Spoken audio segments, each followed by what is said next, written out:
Thank you for joining us. I'm Paul Wilson. And I'm Chris Ehmke. And you're listening to Diesel Performance Podcast. Guys, we want to give a big shout out to our sponsors.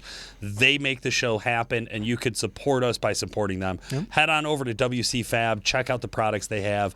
The reason we've brought them up every single week that we've ever been a podcast is because they're awesome, and we continue to love to work with those guys. You know, I have the luxury. I deal with people all over the country, all over the world, right? Emails, phone calls, things like that.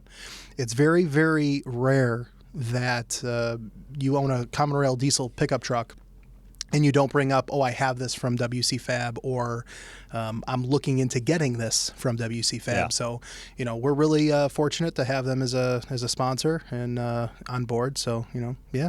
Absolutely. Same could be said about Exergy Performance. If you have common rail diesel injectors and you're thinking about upgrading anything in your fuel system, really you want to start with talking to Exergy Performance.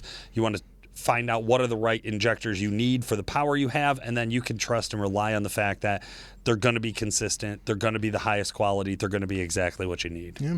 Calibrated Power, right? We work there. Every day. The cool thing about Calibrated Power is you can get WC Fab and Exergy products through our website. You could always call into the sales line, and we're always glad to help assist. And we also have, by the time this airs, we have a couple days left. We have a couple sales going on over at the shop for the end of summer sale. So we're doing 20% off a couple of the 5.9 turbos. And then we're doing 25% off the tuning in the L5P tuning package. And I think this is a nice segue because that L5P emissions on tuning complements what we're about to talk about today. Absolutely correct. Today, we're going to dive into NOx sensors. So we've talked about doing shows around emissions equipment before. We've done a few shows on emissions equipment and how emissions equipment works. But we want to kick off a new series, a how-to series, where every so often, Chris and I are going to jump into the studio here. We have access to all data through our technicians downstairs. That's a service that shops use to give them instructions on how to diagnose and repair specific parts or specific situations. Today, what we had is I asked them to pull me up instructions for the 2020 L5P NOx sensor replacement. Now, there's two sensors. So there is a sensor 1, sensor 2. Yep. Chris, you're going to walk us through sensor 1, then we'll talk a little bit about it, and then I'll do sensor 2. They're very similar in the procedure, but I thought we could talk a little bit about it here. No, I like this. I want to go through this, and then one of the things that I guess for us, we decided to land on this. We had a recent customer that came in-house where the truck, it was a 2020, 2021, whatever, and the truck had been to like 3 dealers. And one of the common things that this particular customer, along with a lot of feedback that we get from end users, whether it's Facebook Messenger, emails, call-ins, is emissions equipment's kind of like a black art. Yeah. Nobody knows about it.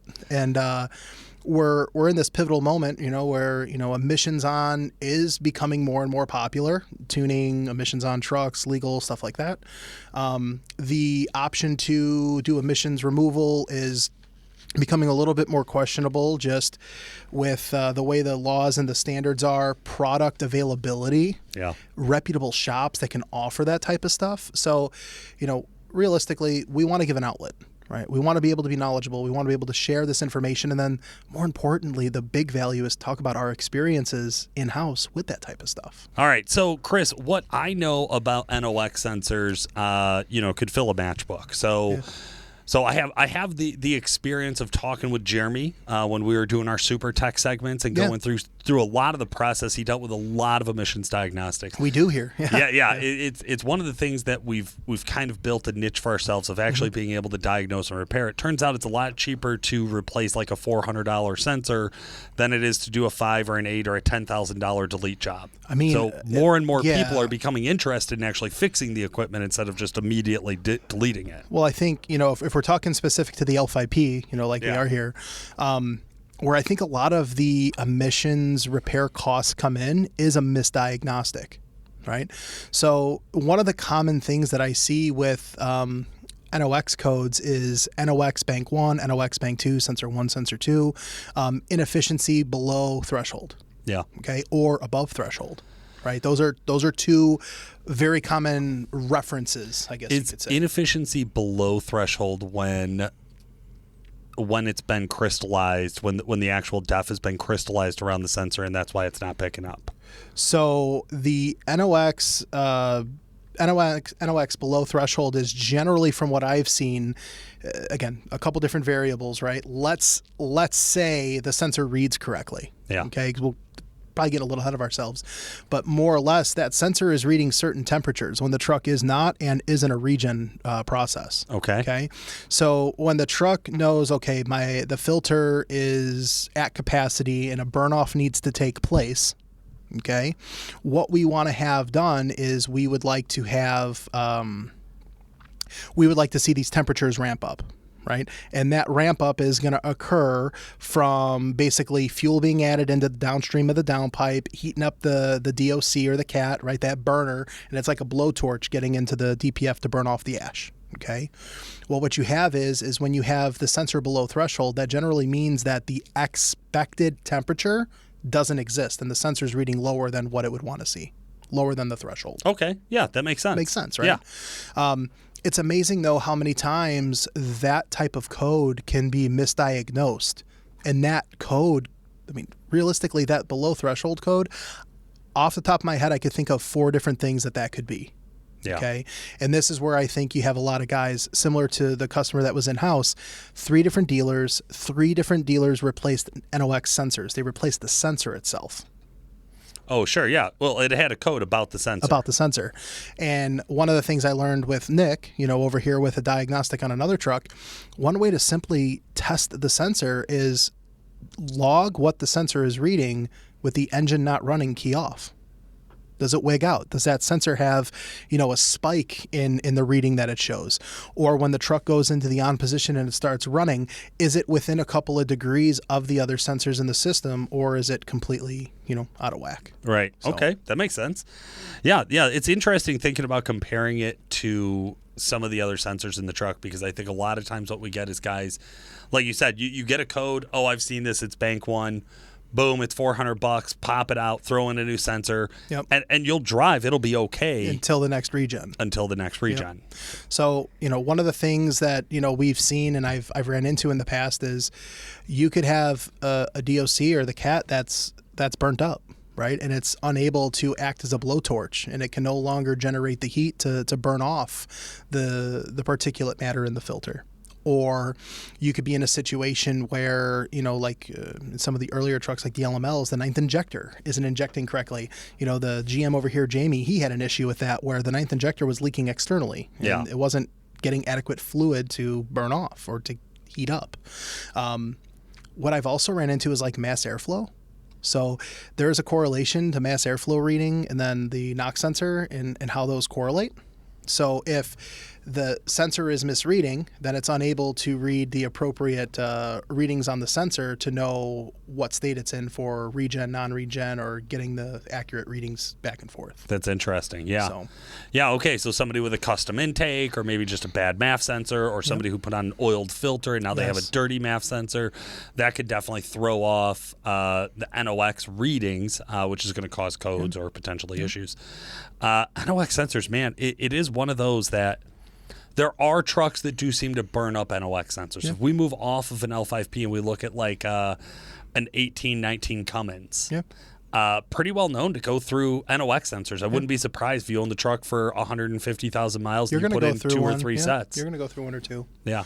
It seems that way. The other thing, and what was unique, like with the customer that was here in house, again, multiple dealers, all they did was throw sensors in it. I mean, he had sales receipts for over $2,000 in repairs for the same outcome. And the last dealer, the second to last and the last dealer told him, like, oh, it's your tuner. It's your tuner's fault. Take the tuner out, blah, blah, blah.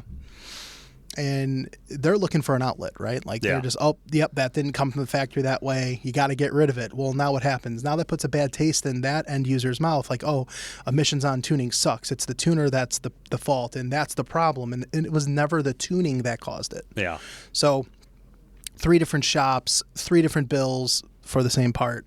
3 different, diagnostics, right, of recommendations of what to do out as an outcome. And we get the truck here, and the simple diagnostic process took place with our techs where the sensor reads, it does everything it should. the state of the truck when it goes into a regen, the sensor is now reading below the threshold. Mass airflow sensor checks, the sensor reads, the truck is doing what it's supposed to. What on earth could it possibly be, right? Well, on top of your mass airflow sensor, you have, after that sensor, you have a turbocharger, right? Turbocharger boost, vane position, blah, blah, blah.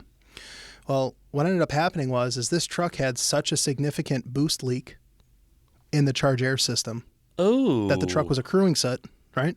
And then when the truck goes into a regen, it wants to create heat, it wants to do all these things, and the turbocharger system wasn't operating to the capacity of what the ECM was expecting, causing the outcome of this to take place. That's so interesting. Now, we've ran into those scenarios, maybe not in this specific truck, but I remember almost a decade ago, we did a video at the shop, at our old shop, with a boost leak down test on like an old LOI truck. And the backstory was this truck was a smoky turd and had been to multiple dealerships and no one could figure it out. And it was a boost leak. Right. And now here we are, fast forward, that was an 04, 05 truck. Here we are in a 2020 year model truck, 16-year newer technology. And you don't have the luxury of seeing the soot, right? But you do have the luxury of knowing regen process and sensors and readings. And, it's more sophisticated, right, in that aspect. Yeah. Well, also, and I understand the LOY had the variable vane, but probably not as responsive of a variable vane turbo technology as what's in the newer generations. So you don't even feel the lag, right? So even like a lot of the drivability symptoms that we used to know, it's masked. Yeah. Here's a telltale is like now it's masked, and also that means it's putting stress on everything because you're operating at higher EGTs in the manifold, so your engine is going through more wear. You're overspeeding your turbo because it's trying to make up for it. You're working your vane cages harder, your solenoids harder. Every little piece of the truck is feeling more stress under a boost leak, and the result is this horrid emissions equipment. Right. Everything gets blamed on the emissions equipment. That's exactly. And not to say that emissions equipment has earned some sort of statute of reliability. It certainly hasn't. We all remember when LMMs came out and they were a fucking nightmare. I mean, nobody made it 50,000 miles before they deleted it because you couldn't. I mean, it just wasn't an option. We get guys that call in, I have a bone stock LMM, I want to tune it. And I'm like, what? You have 150,000 miles and it's in one piece? Like, that's super cool to see, right? But it's not common. It feels rare. It's not common. Yeah, absolutely. And then the LMLs, first generation of DEF, the 11 and 12s definitely have their fair share of DEF issues. And question. There's no secret. Even in the newer stuff, there's DEF issues. But there's something, as these trucks have progressed, they've gotten better. Well, that's it. I think what we're unmasking as well is that it hasn't all been DEF issues. This is that whole symptom and root cause question of the boost leak was the root cause, but the symptom is emissions equipment. Right. So that guy, his experience is I keep having failed emissions equipment. But in reality, that's only because something else was wrong. And I think as these generations go on, and more people get better about diagnosing them, I think we'll find that reliability factor is probably slightly higher than what's perceived. There's certainly a fair share of guys out there who have had emissions equipment failures. I'm not defending it by any means. Yeah, we're not here trying to